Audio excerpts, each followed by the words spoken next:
Danes v Pomurskem dnevniku. Neizkoriščeni potencial geotermije. Seja sveta za nacionalno varnost. Koper in Mura brez zadetkov. Praznično dogajanje v Murski Soboti. Vreme. Jutri bo oblačno z dežjem in snegom.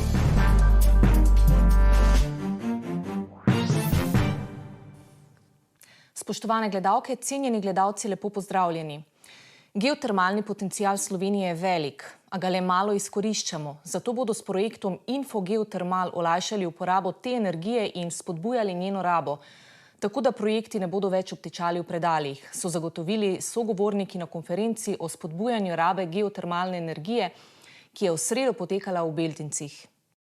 Kljub vsem oviram bo na eni izmed zapuščenih vrtin pri Lendavi kmalu začela delovati prva geotermična elektrarna v Sloveniji, ki bi lahko pomenila začetek širšega izkoriščanja geotermalne energije. Če bo šlo vse po planu, predvidevamo, da bi zagon bil v sredini poletja, junija, julija, moč pa je 50 kW. Predvsem na vzhodu države se geotermalna energija za zdaj izkorišča za delovanje termalnih središč, pa tudi za gretje rastlinjakov, kjer skozi leto gojijo eksotične orhideje, pa tudi slovenski paradižnik. Tudi za druge namene bi geotermijo lahko najprej pričeli izkoriščati v Pomurju. V bistvu je nekje največji potencial prepoznan in tudi geološko tukaj znamo zelo dobro opredeliti, na kateri globini lahko dobimo kakšno termalno vodo in s kakšno temperaturo. Tako da projekt Infogeotermal je namenjen predvsem temu, da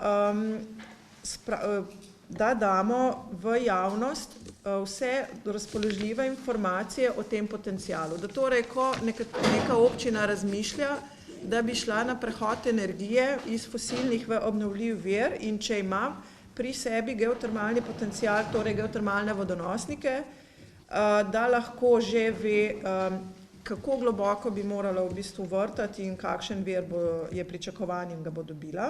Najvišja izmerjena temperatura geotermalne vode na površju je tako 148 stopinj Celzija, v globinah pa presega celo 200 stopinj. Da bi ugotovili, kako ta potencial bolje izkoristiti, so se nekateri župani, tudi podlehniški, odpravili na ogled dobrih praks v Islandijo, ki je z geotermijo skorajda energetsko samooskrbna. Tam dejansko ta, bi rekel, energija dejansko iz vseh por prihaja na plan. Seveda, kar se pa da prenesti tam, je pa to centralno vodenje, bi rekel, informatizacija, bi rekel, ogrevanje energetske učinkovitosti, predvsem recimo, če govorim zdaj za javne objekte. Zgolj 0,6% primarne toplote pri nas trenutno zagotavlja geotermalna energija, največji potencial pa se skriva predvsem v industrijski rabi. Torej rastlinjaki, sistemi daljinskega ogrevanja, kajti le eden izmed 93 sistemov daljinskega ogrevanja v Sloveniji je na geotermalno energijo. Vidimo ogromen potencial.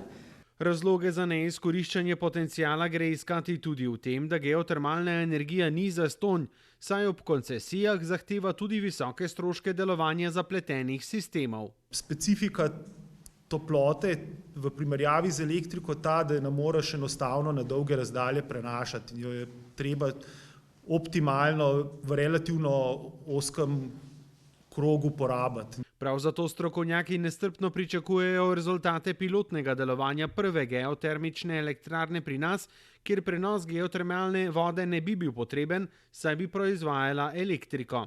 V okviru tega projekta bomo tudi raziskovali vse druge opuščene vrtine, določili njihov potencial tudi za nadaljne te elektrarne. Tako da, če bo projekt uspešen, je potencial zelo velik. Opuščenih vrtin je zaradi obsežnih raziskav v preteklosti največ predvsem na severovzhodu države. Včeraj so se sestali člani Sveta za nacionalno varnost, vsebina seje pa je bila varovalni vidik ruske agresije proti Ukrajini in kako vse to vpliva na razmere v Sloveniji.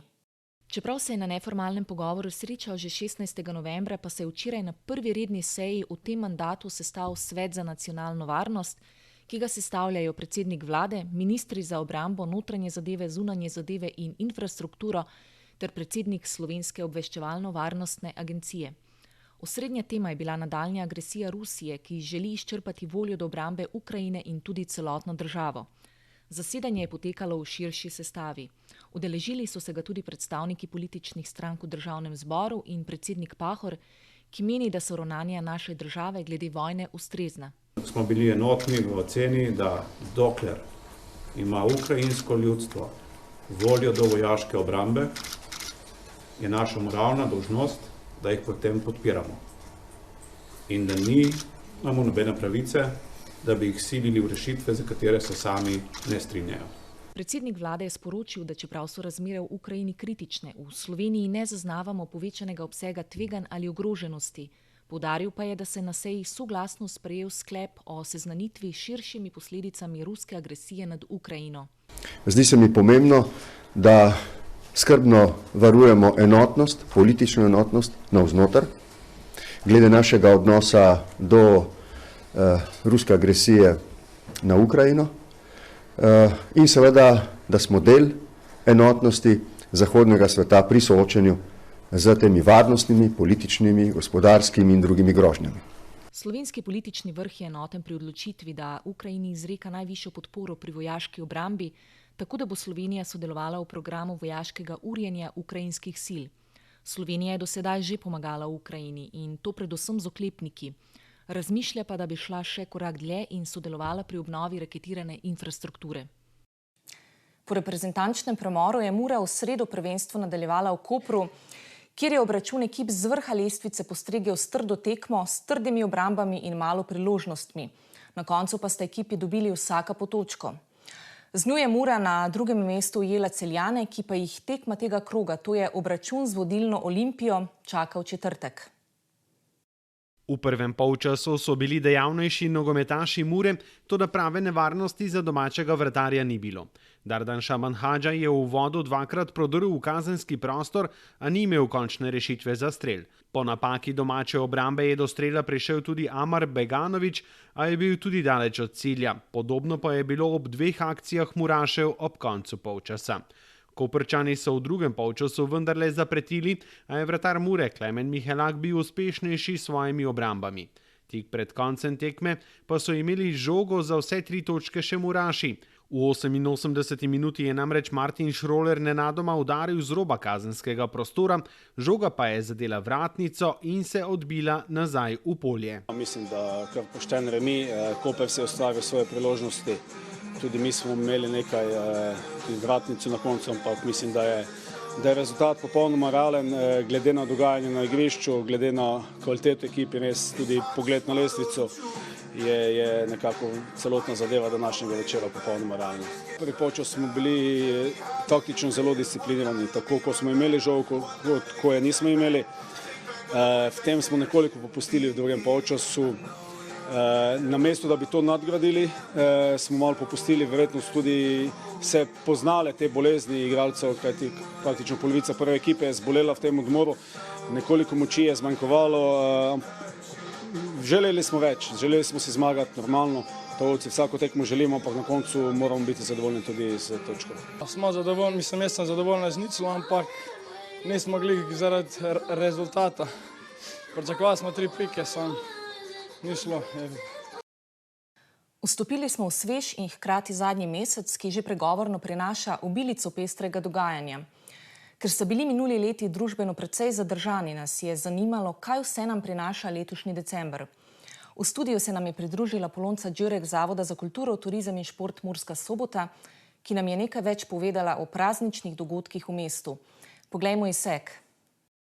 Po 2-letnem premoru, ko je bilo število prazničnih dogodkov močno okrnjeno, se letos praznični december spet vrača v Mursko Soboto, takšen, kakršnega smo bili vajeni pred tem obdobjem koronavirusa.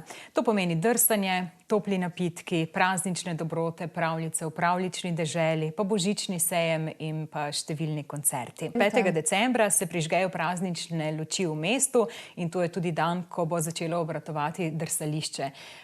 Tokrat bo postavljeno v drevoredu Martina Lutra, ob drsališču pa bodo v decembru tudi praznične hiške, ki bodo ponujale razne kulinarične dobrote.